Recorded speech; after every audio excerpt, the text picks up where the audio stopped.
Hello, I'm Melaika Brown, an instructional specialist with the MCPS Elementary Integrated Curriculum team.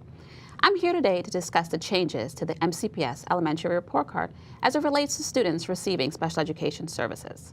Joining us for this discussion, I'm pleased to introduce Jen Strouble. Jen is an instructional specialist with the Department of Special Education Services. Thank you for joining us, Jen. Thanks for having me, Melaika. So, why the change? Well, we really wanted to provide parents with accurate information about how their students are performing at the grade level. We also wanted to bring a closer alignment to the middle school and high school report cards. So what would you say is the biggest change? I'd say the biggest change is for our students in grades 2 to 5. Those students will no longer receive the letter grades of E, S, P, I, and N. They'll now receive grades of A, B, C, and D. How are students with individualized education programs being graded? It's important for everybody to understand that students with disabilities are going to be graded the same way that all the other students are going to be graded. The report card, the elementary report card, is the same for all of the students. Okay, so let's say students are in 3rd grade and they're working on multiplication and division. So those students will receive the exact same report card to those standards. Exactly. Some students are going to be learning alternate learning outcomes, and I'll discuss that more later on in the video. How do the report card changes affect special education students' grades?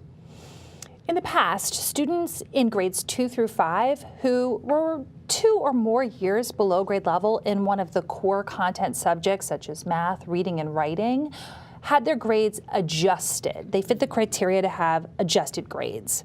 Now, we no longer are going to be adjusting grades. So moving forward, students will be graded at the grade level standard, but an addendum will be used for students who are 2 or more years below grade level to be able to explain to parents how students are performing at their instructional level. The addendum will provide information to parents so that they have a full understanding of where their student is on their instructional level. Okay. What does the addendum look like, and how do teachers gather that information to complete the addendum? The addendum has measurement topics for each of those core subject areas and a place for the teacher to mark where the student is performing at which grade level. There's also an area for comments, which will help parents see the progress that has come over the quarter. Teachers might gather this data through observations, work samples, and formal and informal assessments. So the report card will reflect how the student is doing at the grade level, while the addendum will reflect how the student is doing at their instructional level. Exactly, for students who are 2 or more years below grade level. Okay. What was the rationale for these changes? Well, the report cards should accurately portray a picture of how the student is performing towards the grade level standard.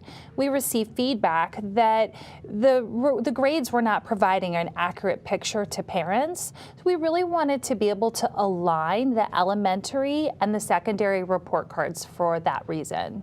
And there is no adjusted at the middle school level. Exactly. Jen, do these changes impact students pursuing alternate learning outcomes? And what are alternate learning outcomes? Great question, Melaika.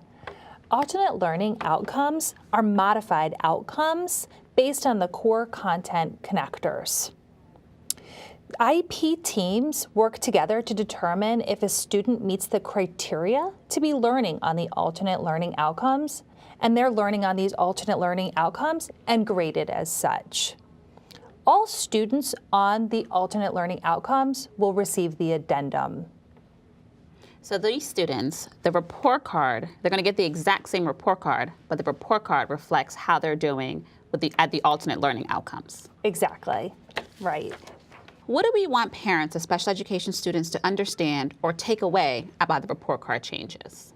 You know, it's really important for parents to understand that the report card is one piece of data. So when the child opens it up on the school bus or gets home and they look at it and they see A's, B's, C's, or D's, it's a big shift. It's a shift to see those grades and to see that they're graded based on the grade level standard. But it's one piece of data. Additionally, as always, parents will receive the IEP progress report that shows achievement towards those goals that the student's been working on all quarter. Additionally, the students in grades 2 through 5 who are 2 or more years below grade level will receive an addendum. So that will be another piece of information to help parents understand how their student is progressing.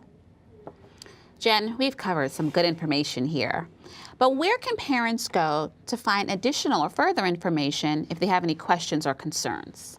I always tell parents to reach out to the case manager. They're the teacher that was on the team that helped write the IEP, and they're really going to be knowledgeable about how the student was graded and the progress that they're making. But the MCPS website has a wealth of additional information as well. Thank you, Jen, for joining us today. And thank you for watching and actively engaging in your child's education. For more information about this topic, please visit the MCPS website and search report cards.